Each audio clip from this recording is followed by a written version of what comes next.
ഇത് കണ്ടിക്ക നിങ്ങൾ മക്കളെ, ഇത് കോഴിക്കോട് എയർപോർട്ടിൽ നിന്ന് പിന്നെ ടൗണിലേക്ക് പോകുമ്പോൾ കണ്ടൊരു കാഴ്ചയാണ്. നല്ല അടിപൊളി 4x4 താറ്. ഇതൊക്കെയാണ് മക്കളെ ടോയ്സ്. ഇതിൻ്റെ സ്ട്രെങ്ത് എന്ന് പറഞ്ഞു കഴിഞ്ഞാൽ കണ്ട ഒരാൾ കാരി നിന്നാൽ പോലും ഇത് പൊട്ടൂല. നല്ല സൈസും ഉണ്ട്, അത്യാവശ്യം മോശമില്ലാത്ത സൈസും ഉണ്ട്. അപ്പോൾ പിന്നെ കുട്ടികൾക്കൊക്കെ നിങ്ങൾ ധൈര്യമായിട്ട് വാങ്ങിക്കൊടുത്തോളി കേട്ടാ.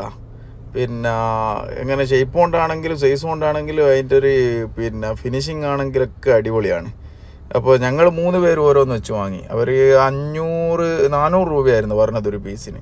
പക്ഷെ നമ്മൾ അവരോട് ബാർഗെയിൻ ചെയ്യുകയാണെങ്കിൽ ഒരു 400-300 രൂപക്ക് വരെ കിട്ടും 3 പീസൊക്കെ വാങ്ങുന്നതാണെങ്കിൽ. നല്ല അടിപൊളി മെറ്റീരിയലാണ്, അടിപൊളി, കാണാനും അടിപൊളിയാണ്. എന്തായാലും കുട്ടികൾക്ക് പിന്നെ ഇഷ്ടപ്പെടും എന്നുള്ള കാര്യത്തിൽ ഒരു ഡൗട്ടും ഇല്ല. അപ്പോൾ നിങ്ങൾ ഹൈവേ റൂട്ടിൽ മറ്റേ എയർപോർട്ട് റൂട്ടിൽ കോഴിക്കോട് എയർപോർട്ട് റൂട്ടിൽ പോവുകയാണെങ്കിൽ റൈറ്റ് സൈഡിൽ തന്നെ കാണാം ഈ ഒരു വിൽപ്പനക്കാരനെ സാധനം. ധൈര്യമായിട്ട് വാങ്ങിക്കൊടുത്തോളി കേട്ടാ. Material fibre